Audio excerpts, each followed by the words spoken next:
समता, समानता, बंधुत्व कोई जानता नहीं।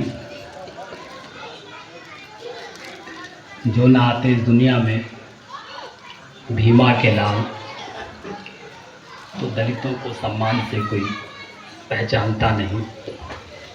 ये सब है मेरे भीमराव का जलवा। अंबेडकर ना होते तो कुछ भी ना होता। ये सब है मेरे भीमराव का जलवा। अंबेडकर ना होते तो कुछ भी ना होता। आज हम परम पूज्य बोधिसत्व भारत रत्न और दलितों के मुक्तिदाता, नारियों के मुक्तिदाता, भारत के स्वाभिमान को सदैव गतिमान बनाए रखने वाले ऐसे महामना डॉक्टर पूज्य बाबा साहब भीमराव अम्बेडकर जी की 134वीं जयंती की पूर्व संध्या पर आयोजित कार्यक्रम में वंचित समाज मंच के हमारे, वो मेरे बड़े भाई भी हैं, उनका बड़ा सम्मान करता हूँ। हमारी विचारधारा भी एक है। हालांकि मैं सत्ताधारी दल से हूँ और शासन का प्रधानमंत्री आवास योजना का सदस्य भी रहा हूँ। मैं आज के दिन इतना जरूर कहना चाहता हूँ कि डॉक्टर बाबा साहब अम्बेडकर के विषय पर इस गोष्ठी के माध्यम से हम कितना बताएं। भाई, संविधान का प्रेम्बल कहता है ना, समता, समानता, बंधुत्व, न्याय। ये जो 5 चीज बाबा साहब अम्बेडकर ने कह दी, यही हमारी सबसे बड़ी ताकत है। संविधान कहता है हम भारत के लोग। फिर इसमें कहीं कोई शिकवा या शिकायत या संदेह नहीं रहता। संविधान कहता है, मैं वो कह रहा हूँ कि ना कोई अगड़ा है, ना कोई पिछड़ा है, ना कोई दलित है, ना कोई शोषित है, ना कोई पीड़ित, ना कोई वंचित है। क्योंकि जिस समय बाबा साहब अम्बेडकर ने संविधान को रचा, बाबा साहब अम्बेडकर की ये अवधारणा रही कि जो भी गवर्नमेंट आएगी 10 सालों के अंदर, अगर पूर्ण इच्छा शक्ति और ईमानदारी से काम होगा तो दलितों का भला हो जाएगा।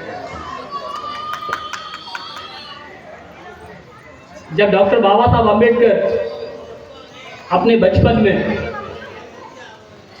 पाठशाला पढ़ने जाते थे तो सबको पता है कि उन्हें अछूत होने के नाते बाहर बैठाना जाता।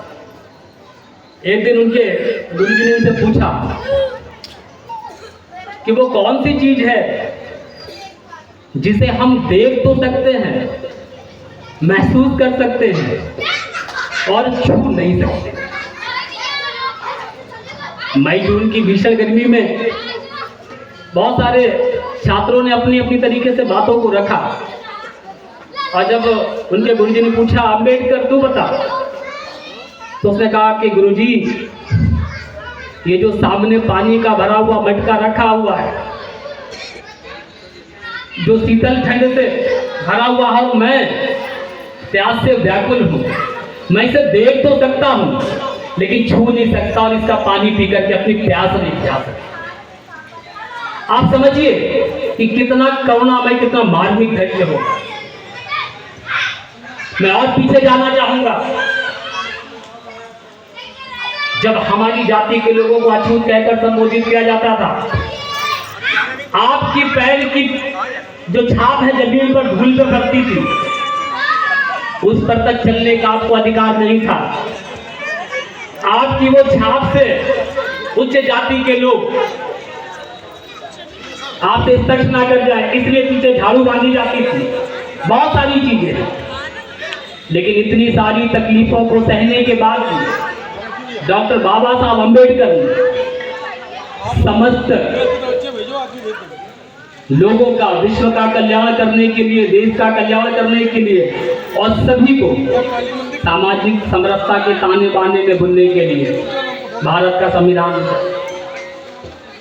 मैं ये डंके की चोट पे कह सकता हूं कि जिस प्रकार से देश के अंदर भागवत गीता का सम्मान है, रामायण का सम्मान है, कुरान का सम्मान है, बाइबल का सम्मान है, तो मेरे भाइयों, भारत का संविधान भी उससे कम नहीं है। ये भारत का ही संविधान है जो 500 वर्षों से हमारे लोग राम के मंदिर को तरफ गए थे। अगर न्यायपालिका सुप्रीम कोर्ट ना होता तो राम जी को आज अरबों का भव्य मंदिर ना मिलता। भगवान को भी शरण देने का काम कोई कर रहा है तो वह संविधान कर रहा है। आज जब सरकारों ने इस चीज को महसूस किया, देश से ही सही बीपी सिंह की सरकार में डॉक्टर बाबा साहब अम्बेडकर को लोक मोर्चा की गवर्नमेंट में भारत रत्न से सम्मानित किया गया। हालांकि विश्व में अमेरिका हो, कोलंबिया हो, इंग्लैंड हो, वो लोग कहते हैं कि डॉक्टर बाबा साहब अम्बेडकर मतलब ज्ञान का सूर्य, और सूर्य का प्रकाश तो सारी दुनिया में, वो ज्ञान का सूर्य है, प्रकाश है। अगर वो भारत में ना होकर के अमेरिका में होते, इंग्लैंड में होते, कोलंबिया में होते, तो वो कहते हैं कि हमारे लिए बड़े गर्व की बात थी। लेकिन भारत के हैं, और आज देख लीजिए ये बड़े बड़े स्मारक, ये स्तंभ, ये आंध्र में अभी 120 फुट की बाबा साहब अम्बेडकर की मूर्ति बनी है। ये क्यों हो रहा है? क्योंकि अब हमारे लोगों को, राजनीतिक दलों को ये महसूस हो रहा है कि अम्बेडकर को कम करके आंका नहीं जा सकता, अम्बेडकर की जाति के लोगों को कम करके नहीं आंका जा सकता। इसलिए मेरा दोस्तों आपसे कहना है कि हमें बहुत कुछ चीजें वर्तमान में हम देख रहे हैं, हमारी पीढ़ियों ने, हमारे बाप दादाओं ने, हमारी महिलाओं ने जब तन ढकने का अधिकार नहीं था, क्या क्या सहा है। भूल मत जाइएगा कि कैसी दुर्दशा से हमारे लोग लड़खड़ाते हुए इस देश के मालिक के रूप में यहाँ बैठे हैं। समता मूलक समाज में हम इस देश के मूल निवासी हैं, लेकिन बाबा साहब अम्बेडकर ने सब कुछ करने का अधिकार दिया है संविधान के दायरे में रहकर। लेकिन आने वाला समय बहुत कठिन है हमारे आप के लिए। मैं सचेत कर रहा हूँ कि होशियार रहिए और अपने आप को, अपने कुटुंब को, अपने परिवार को, अपने जाति के लोगों को उनके हर समय मदद पर खड़े रहिए। कहीं ऐसा ना हो कि अभी 70 वर्ष हुए हमें पलट करके वो गिरगिमपुर देखने पड़े। आपने मुझे अवसर दिया, इसलिए मैं आपका बहुत बहुत आभार ज्ञापित करता हूँ। बहुत सारे मित्र हैं मेरे, क्योंकि समय की अपनी मर्यादा है, इसलिए मैं नाम नहीं ले सकता हूँ। सम्मानित मंच को मेरा कोटि कोटि प्रणाम। जय भीम, जय श्री राम। ने अपनी बात को रखा, क्योंकि समय बहुत हो रहा है, कार्यक्रम काफ़ी देर से चल रहा है, तो मैं फिर वक्ताओं से निवेदन करना चाहूँगा, हम यहाँ